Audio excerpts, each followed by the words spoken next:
안녕하십니까. 어, 아까 이제 이동 중에 한류, 뭐였냐? 몬스터 헌터스 그 얘기를 하면서 이제 한국의 뭐 생각, 기질에 대한 율곡, 다산 선생의 생각 막 이런 거 이렇게 좀 얘기를 했었거든요. 근데 한류 스타들이 굉장히 많지 않습니까? 근데 고대에도 당연히 많이 있었죠. 그 중에서 압도적인 한류 스타가 이제 원효,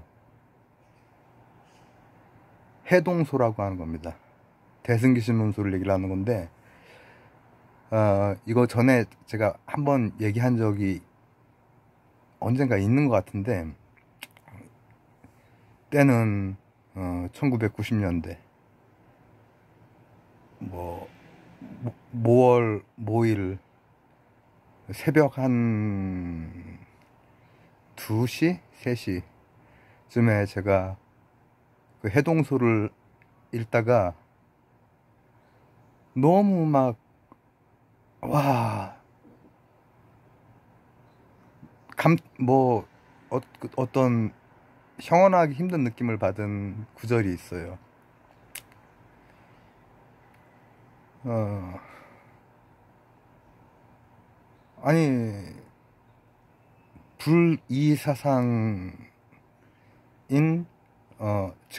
지금 제가 이거 오늘 갑자기, 동양 철학의 육아에서 불가로 갑자기 넘어온 것 같지만, 요 해동소로부터 육아가 다시 깨어나는 겁니다, 사실. 해동소가 어떤 건지 아십니까? 어, 불이사상이면 하나, 이렇게 되는 거구나. 그래서 일심이겠거니 했는데, 어느 구절에서 제가 너무 좀, 어떤 느낌을 받고 그랬냐면은, 물론 저는 이제 그런 것들을 특별하게 생각 안 합니다. 뭐 여러분, 저는 뭐 불자도 아니고요. 뭐 종교가 있건 없건 간에 주관적인 어떤 체험, 그거를 너무 특별하게 여겨버리면은, 도그마 속으로 들어가기도 쉽고, 그렇습니다. 상식과 합리, 소박한 실제론에서 최선을 다해서 사는 것, 제대로 판단하는 것, 이런 게 중요하죠. 어쨌든 그 구절은 이런 겁니다. 둘이 없는데 하나가 어디 있느냐. 억지로 이름 붙여 일심이라고 한번 해본다.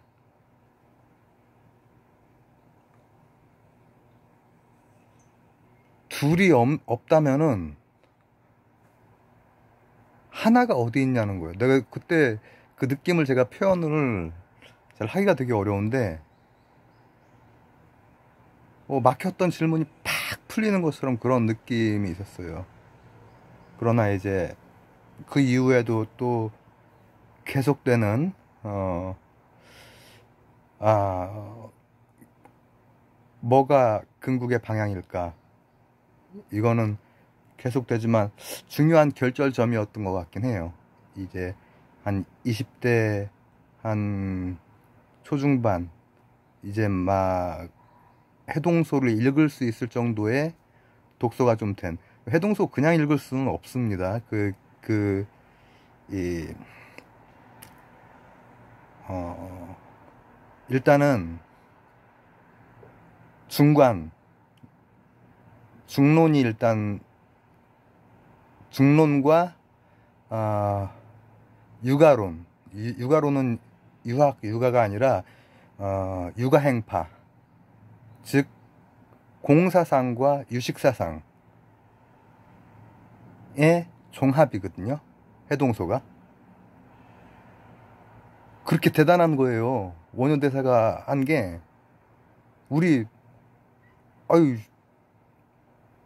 용수보살, 세친보살, 이렇게 대단한 분들을 종합해낸 게 원효대사예요. 근데 정말 그 느낌이 둘이 없는데 하나가 어디 있느냐라고 하는 데에 어, 대단한 느낌을, 쾅 하는 느낌을 받았죠. 근데 뭐 되게 이제 주관적인 어떤 체험, 이런 것이 사람, 뭔가를 구하고 방향을 향해 가려고 하는 사람들 이렇게 작게 작게 받게 되어 있습니다. 받게 되어 있지만은 정말 제대로인 분들 치고 그 주관적 체험 가지고 뭐 이렇게 팔아먹는 분, 그거 가지고 뭔가를 이렇게 뭐 자신의 이 내세울 어떤 걸로 하는 분은 본 적이 없어요. 기류성 교수님이라고 이제 산스크리트 그쪽 연구를 하셨던 크리스찬이신데 선종하셨고, 근데 그분이 거의 이제 노년기에 교회에서 이제 뭐 설교 말씀이라고 할까 하시는데, 나는 평생을 크리스교 집안에서 자라났고 평생을 이렇게 교회를 다니고 했는데 내가 정확하게 잘 모르겠다, 기독 크리스교에 대해서.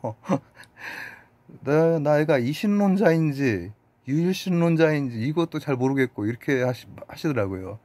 거의 마지막 이제 노년기에 그런 말 하시는 거를 들으면서, 저분이 주관적으로 젊을 때부터 나이 드실 때까지 얼마나 큰 주관적 체험들을 많이 하셨을까. 그럼에도 불구하고 마지막까지 구도자의 모습으로, 전 그게 이제 굉장히 뭐라고 하면 좋을까, 그런 분들에게 오히려 신뢰가 가요. 이를테면 막 간증이라든지 아니면 뭐 어디 뭐 확철대오한 내용이라든지 막 이런 거 막 이렇게 하는 분들은 굉장히 신뢰가 안 갑니다. 되게 그런 분들은 실천해서 신뢰가 안 가는 실천을 하시는 경우가 많고, 나 끝까지 잘 모르겠다 이런 분들이야말로. 근데 이제 원효대사 같은 경우에는 이제 대승기신론 그 논장에다가 이제 별기 이런 걸 이렇게 딱 그거를 제대로 풀어낸 거야. 결국은 이제 유식사상이라든지 이제 공사상을 통해서 대승불교가 이제 한자문명권에 퍼지는데 한자문명권 전체에 수출이 됩니다. 너무 귀한 해동소라고. 우리나라를 이제 해동이라고 이제 부르기도 했었거든요, 고대에. 야, 이거는 해동소다. 발해의 다른 이름이 해동성국이었잖아요. 근데 이제 그거를 가까스로 제대로 일독을 했다 싶을 정도 그 수준이 막 됐을 때 그게 이제 너무나 다가오더라고. 두려운데 하나가 어디 있느냐. 그리고 이제 일심만 있다라고 하는 거죠.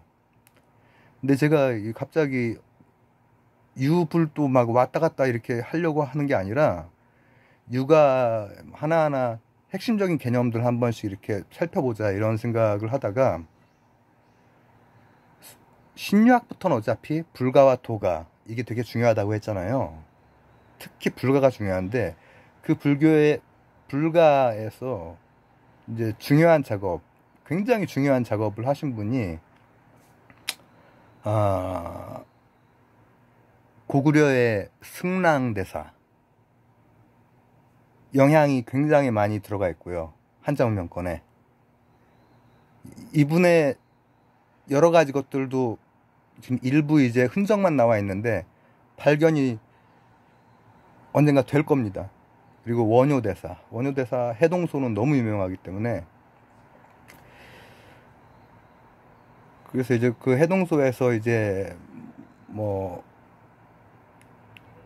어떤 얘기를 하시냐면은, 자 보세요. 신유학에서 이, 기 론이 본격적으로 논의가 되면서 이라고 하는 것이 도이고 태극인데, 그게 사실은 불교의 채용론 있죠. 그 채용론의 영향이 들어가 있는 거란 말이죠. 그래서 마음의 채, 심의 채, 리, 이렇게 되는 거야.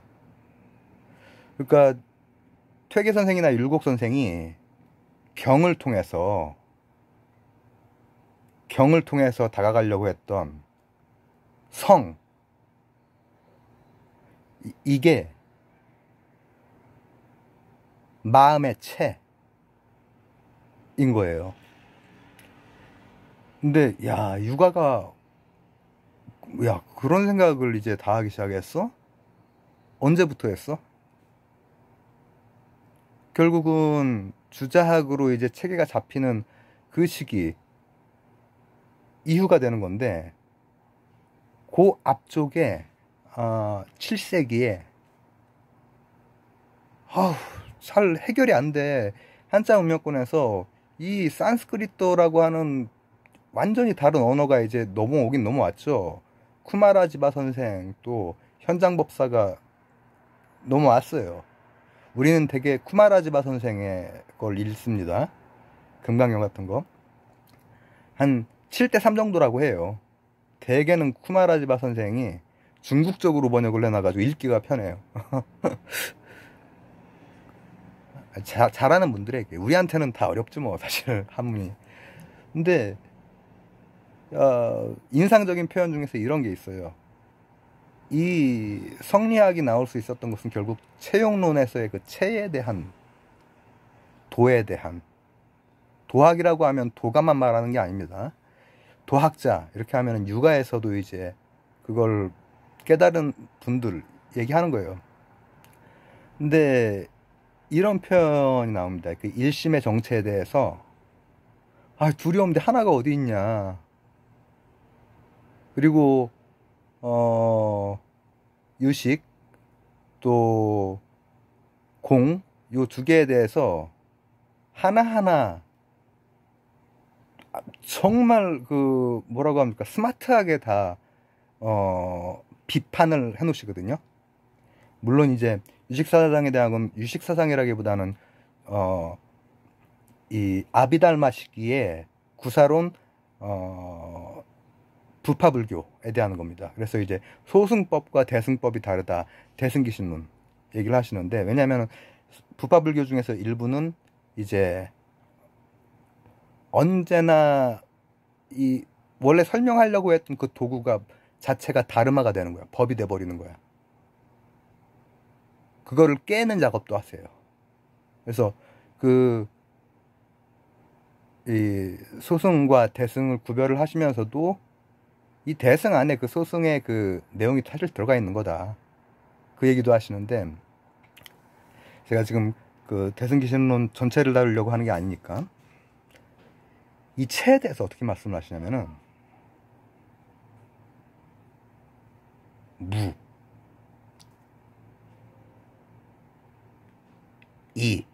무리, 이가 없어. 지, 그것으로, 이가 없는 것으로, 지, 아주 지극한 리가 되는 것이 체라는 거야. 일심의 체.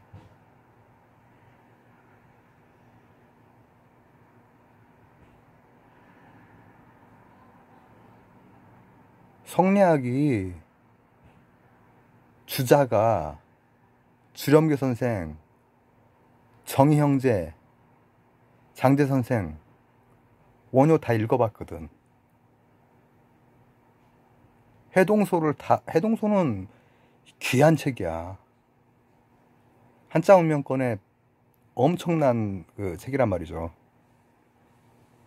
근데 이기론의 가장 기본이 되는 이에 대해서 확실하게 얘기를 해버리네.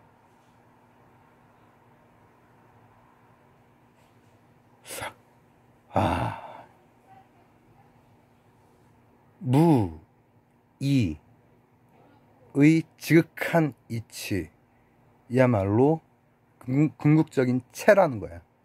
체용론에서의, 불교에서의 체용론이 이제 성리학에서의 체용론으로 사실은 구성이 되는 거거든요. 그런 측면에서 불교하고 불과 유가를 비교 대상도 안 됩니다.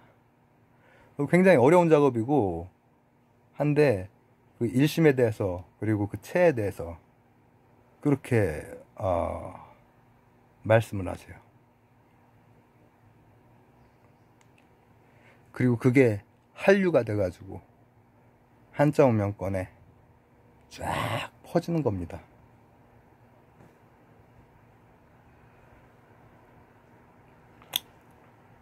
공사상, 유식사상 각각을 아주 스마트하게 분별해 가면서, 그리고 비판할 부분을 비판해 가면서 대승불교를 이 땅에서, 한쪽 고구려에서는 사실 승랑대사님은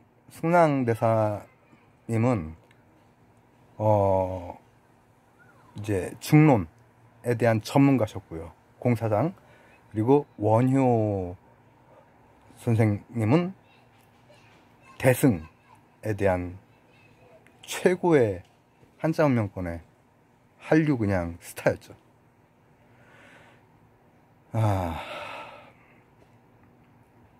갑자기 그 90년대 그 새벽이 생각이 납니다. 와, 이쯤 되니까는 한문을 읽고 있는 모든 국가의 사람들이 그때 가장 첨예한 문제가 그거였거든.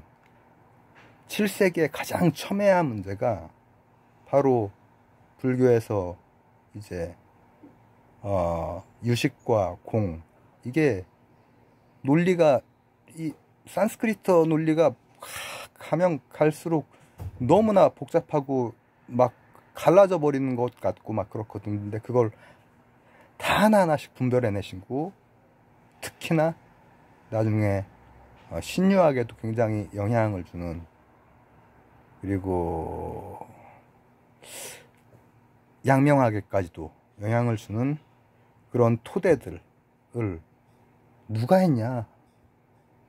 한자 운명권에 중국에 그 많은 뭐 똑똑한 사람들도 많았을 텐데, 아주 우리 할아버지가 살았던 촌구석 신라에서 나온 원효대사가 바로 이제 그걸 하신 거죠. 그래서 오늘은 해동소에 대해서 뭐 작은 뭐 일부분을 본 거긴 하지만은 그래도 지금 논의하고 있는 여러 가지 동양 철학 개념들과 너무나 밀접한 것이기 때문에 한번 살펴봤습니다. 좀 어렵나? 감사합니다.